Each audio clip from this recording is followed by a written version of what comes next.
2010 and 2016, 13 mega warehouses have been built in the Inland Empire, with more in planning phases. How do you propose to balance warehouse development and preserve air quality, freeway mobility, open spaces, home values, and job opportunities? Mr. Dawson.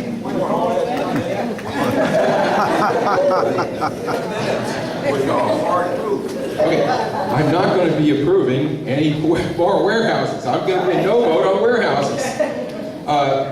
My dad worked down in Anaheim. He worked for North American Aviation. And the economy of Anaheim was built upon small businesses, little shops that North American Aviation subcontracted out to. And those shops, they bought from other little businesses to get their supplies and such.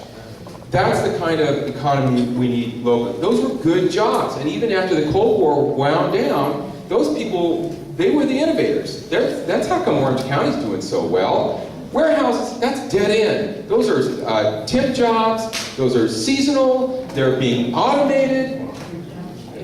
The trucks, they destroy our environment, where if you're a smart kid from UCR, you just graduated with an engineering degree, you don't want to stay here. You can look at the reports to see what the air quality does to your life expectancy and how it's going to impact your family. You're going to split. If we want to have a strong economy, we got to give those people a reason to stay. And we need to show that we care about our local environment. Thank you. Thank you. Mr. Harris. My, what a tangled web we weave. This is a very disruptive and contentious element in our ward. As we walk and knock on the doors of Sycamore Canyon, the Highlands, it's very disheartening. These people feel neglected and they feel disrespected. Way more than anything I have is a priority upon the people that make our city who and what it is. So I'm going to be a champion and advocate for the homeowners in Sycamore Canyon. Now, number one, the milk has been split. You can't recapture the genie and put it in a bottle. But I'm gonna work hard and put myself in a position to make sure that you are no longer abused, disrespected, and marginalized. It's grossly inexcusable to see the tear on our streets as they try to make a common street a roadway for 18-wheelers. So we got a huge mountain to climb, but I give you my word, I'll use all my acumen to make sure that through this litigation you're going through, we get the best results possible. Thank you.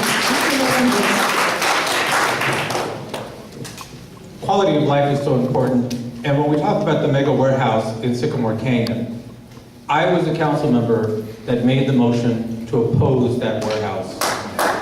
I also made a vote that said no to that mega warehouse.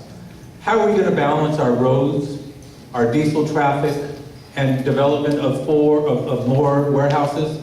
We're not. That's not going to happen. What I've asked the council to do, and what I've asked our staff to do, is give me an assessment of what the capacity of our roads are now, so that we know where we're at. Because if we know what that capacity is, we wouldn't be building or inviting any more warehouses to our community.